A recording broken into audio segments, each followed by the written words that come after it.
రామ్ చరణ్ ధృవ కోసం తన స్టైల్ని మార్చేశాడు. ఆ సినిమాలో పోషిస్తున్నది ఐపీఎస్ అధికారి పాత్ర కాబట్టి అందుకు తగ్గట్టుగా తయారయ్యాడు. స్లిమ్గా అథెట్స్ లుక్స్తో కనిపించేందుకని విదేశాలకు వెళ్లి మరీ ప్రత్యేకంగా తర్ఫీదు పొందాడు.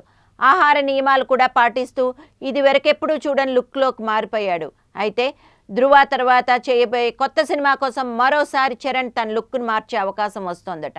చరణ్ కోసం సుకుమార్ ఒక పల్లెటూరు ప్రేమ కథను తయారు చేశాడట. కథ రీత్యా పల్లెటూరు కుర్రాడుగా కనిపించాలంటే ఇప్పుడున్న లుక్ను పూర్తిగా మార్చేయాల్సిందేట. అందుకే ధృవ తర్వాత సినిమా కోసం కొంతకాలం ప్రత్యేకంగా సమయం కేటాయించిపోతున్నట్లు తెలిసింది. మరోపక్క సుకుమార్ మాత్రం తన జట్టును పూర్తి స్థాయిలో సన్నద్ధం చేశారు. సుకుమార్ సినిమాలకి ఛాయాగ్రాహకుడిగా రత్నవేల్ పనిచేస్తుంటారు. దేవిశ్రీ ప్రసాద్ సంగీతం సమకూరుస్తుంటాడు. అయితే రత్నవేల్ చిరు సినిమాలో బిజీగా ఉన్నాడు కాబట్టి ఆ స్థానంలో మనోజ్ పరమహంసను ఎంపిక చేసుకున్నట్టు తెలిసింది. సంగీతం మాత్రం దేవిశ్రీనే సమకూర్చబోతున్నాడట.